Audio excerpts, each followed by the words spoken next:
Assalamualaikum warahmatullahi wabarakatuh. Hai teman-teman Grade 5, apa kabarnya hari ini? Semoga teman-teman dan keluarga dalam keadaan sehat walafiat dan dalam lindungan Allah Subhanahu wa Ta'ala. Hari ini kita akan mereview pelajaran pendidikan Pancasila dan kewarganegaraan.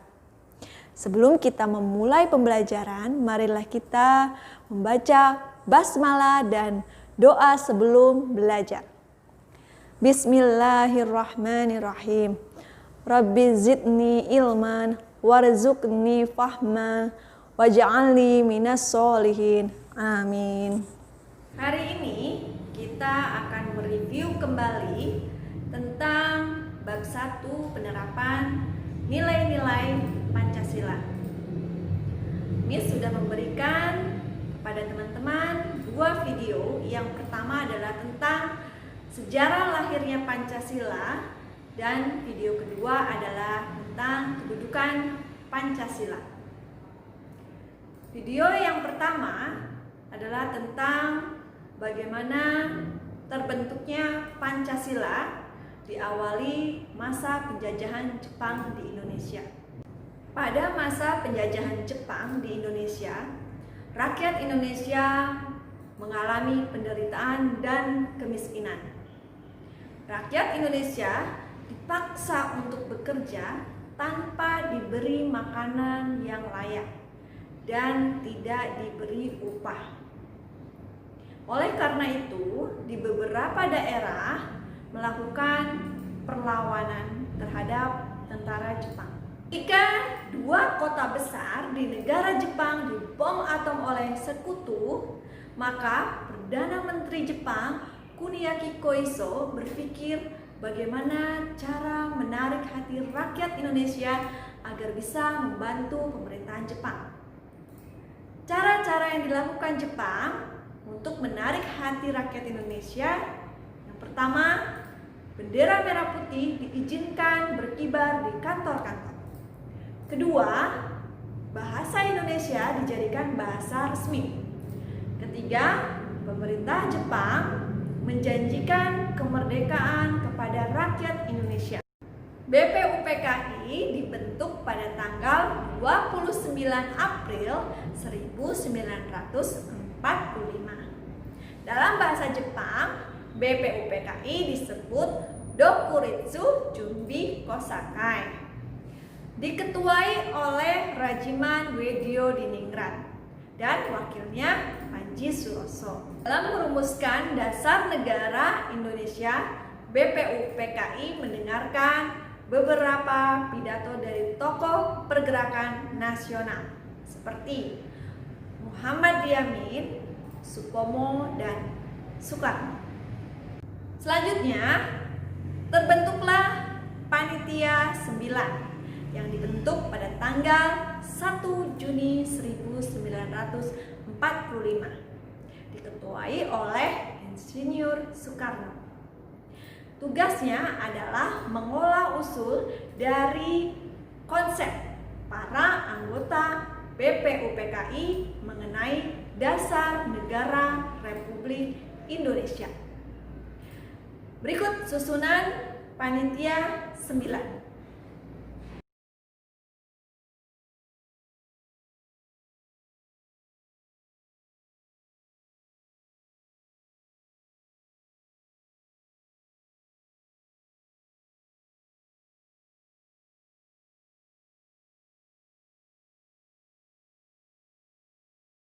Pada tanggal 22 Juni 1945, Panitia 9 melaksanakan sidang tak resmi yang dihadiri oleh 38 anggota BPUPKI dan diketuai oleh Insinyur Soekarno. Membahas tentang rancangan pembukaan Undang-Undang Dasar 1945 dan menghasilkan rumusan yang disebut Piagam Jakarta. Rancangan Dasar Negara Republik Indonesia yang terdapat dalam Piagam Jakarta sebagai berikut. 1.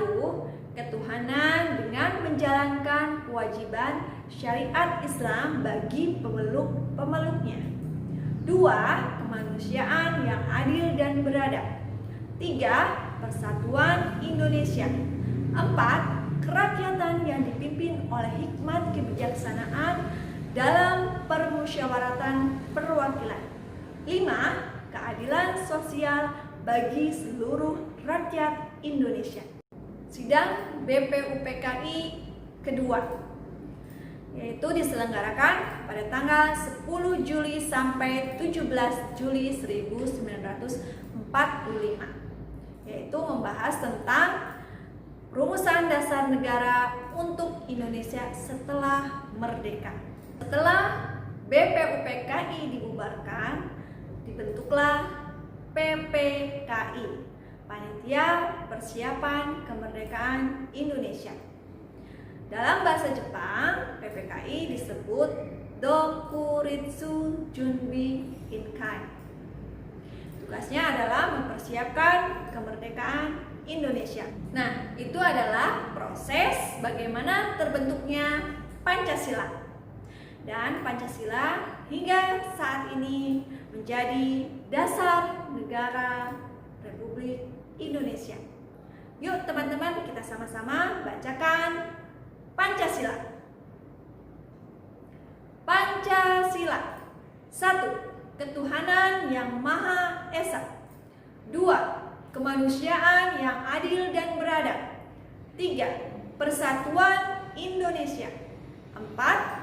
Kerakyatan yang dipimpin oleh hikmat kebijaksanaan dalam permusyawaratan perwakilan.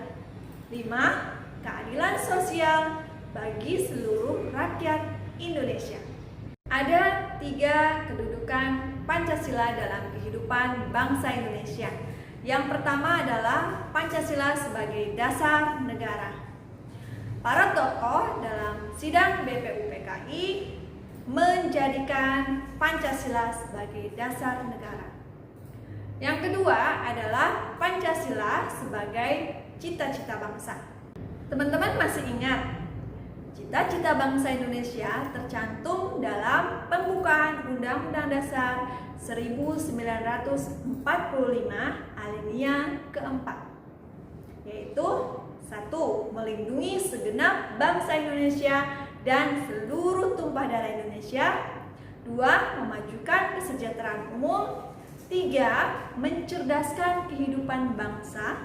4. Ikut melaksanakan ketertiban dunia berdasarkan kemerdekaan, perdamaian abadi, dan keadilan sosial. Nilai-nilai luhur Pancasila, nilai yang terkandung pada sila ketuhanan yang Maha Esa adalah kepercayaan kepada Tuhan yang Maha Esa, toleransi antar umat beragama, dan kerukunan. Contohnya adalah yang pertama, melaksanakan ibadah menunjukkan bahwa masyarakat Indonesia mempercayai adanya Tuhan. Kedua, beberapa bangunan masjid dan gereja terletak bersebelahan. Yang ketiga, tidak mengganggu umat agama lain yang sedang beribadah. Sila kedua, nilai yang terkandung pada sila kemanusiaan yang adil dan beradab adalah persamaan derajat, tenggang rasa, dan peduli kepada orang lain. Contohnya adalah mengantri dengan tertib, menunjukkan bahwa kita menghargai hak orang lain. Contoh kedua, memberi bantuan saat orang lain tertimpa bencana, menunjukkan rasa peduli kita kepada sesama manusia. Nilai yang terkandung pada sila ketiga, Persatuan Indonesia adalah mengutamakan kepentingan bersama, menjalin persatuan dan kesatuan bangsa, dan cinta tanah air. Contohnya adalah pagelaran seni budaya Nusantara dapat memupuk semangat persatuan dan kesatuan bangsa. Biasanya dalam pagelaran seni budaya Nusantara, yaitu menampilkan tarian-tarian tradisional dari berbagai daerah di Nusantara. Yang kedua, contohnya adalah menghargai budaya Indonesia merupakan wujud dari rasa cinta tanah air. Nah, mulai sekarang teman-teman beli produk dalam negeri. Nilai yang terkandung pada sila keempat, kerakyatan yang dipimpin oleh hikmat kebijaksanaan dalam permusyawaratan perwakilan adalah mengutamakan musyawarah dalam membuat keputusan bersama dan menghormati perbedaan pendapat. Contohnya adalah bermusyawarah atau diskusi ketika proses perumusan Pancasila sebagai dasar negara. Nilai yang terkandung pada sila kelima, keadilan sosial bagi seluruh rakyat Indonesia, adalah bersikap adil dengan menjaga keseimbangan hak dan kewajiban. Contohnya adalah menghormati hak pejalan kaki. Nah, sekarang kita mereview tentang penerapan nilai-nilai Pancasila. Teman-teman masih ingat tidak? Penerapan nilai-nilai Pancasila di lingkungan rumah, sekolah, dan masyarakat. Nah, sekarang contoh di lingkungan rumah. Menentukan tempat berlibur. Nah, liburan sekolah telah tiba. Bayu, Lala, ayah dan ibu menentukan tempat berlibur. Mereka memiliki tempat tujuan liburan yang berbeda. Bayu ingin ke rumah nenek dan kakek. Ayah dan ibu ingin pergi ke kebun binatang. Sedangkan Lala ingin pergi ke pantai. Setelah berdiskusi dan bermusyawarah, akhirnya mereka menentukan pilihan berlibur ke rumah nenek dan kakek. Nah, keluarga Bayu telah menunjukkan sikap yang sesuai dengan nilai pada sila-sila Pancasila. Berdiskusi saat menentukan tempat berlibur sesuai dengan nilai luhur dalam sila keempat. Kemudian, di lingkungan sekolah, contohnya adalah membantu teman yang ditimpa musibah. Alif tertimpa musibah kebakaran. Teman-teman Alif, Mita, Bayu, Tasya, serta Edo ingin pergi ke rumah Alif untuk menjenguk. Sebelum ke rumah Alif, mereka ke rumah Ajeng terlebih dahulu untuk mengajak Ajeng ke rumah Alif. Sampai di rumah Ajeng, mereka mengetok dan memanggil Ajeng. Tetapi Ajeng tidak keluar. Beberapa saat kemudian, Ibu Mita lewat di depan rumah Ajeng. Ibu Mita menjelaskan bahwasannya hari ini adalah hari raya Nyepi. Ajeng yang beragama Hindu tidak melakukan kegiatan seperti biasanya. Itulah alasan Ajeng tidak menyahut saat dipanggil teman-temannya. Sikap ayah dan ibu Bayu yang menghargai pendapat Bayu dan Lala sesuai dengan nilai luhur dalam sila kelima Pancasila. Kemudian, sikap Lala yang mau menerima hasil keputusan diskusi sesuai dengan nilai luhur dalam sila ketiga Pancasila. Keesokan harinya di sekolah, Bayu sebagai ketua kelas mengajak teman-teman sekelasnya bermusyawarah. Kepedulian mereka kepada Alif yang sedang tertimpa musibah menunjukkan bahwa mereka telah menerapkan sila kedua Pancasila.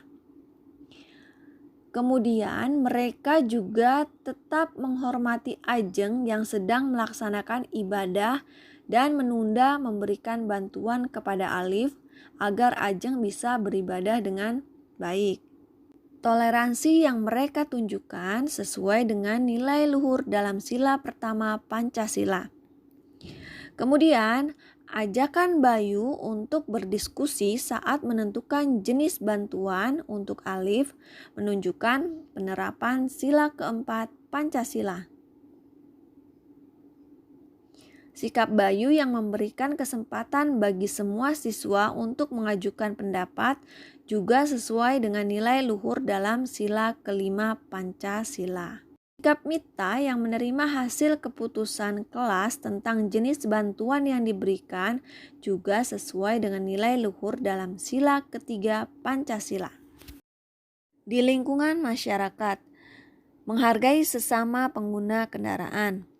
Contohnya adalah ketika teman-teman menaiki angkot, kemudian ada seorang ibu-ibu yang akan memasuki angkot, maka teman-teman menggeser tempat duduk agar mempersilahkan ibu-ibu tersebut duduk dengan nyaman. Nah, sikap inilah yang menerapkan nilai-nilai luhur dalam sila kelima Pancasila, yaitu bersikap adil serta menjaga keseimbangan antara hak dan kewajiban. Oke, sekian pembelajaran hari ini. Semoga bermanfaat untuk teman-teman. Selalu belajar di rumah dan tonton video yang Miss sudah share. Sebelum kita menutup pembelajaran, marilah kita membaca hamdalah. Alhamdulillahirabbil alamin. Wassalamualaikum warahmatullahi wabarakatuh.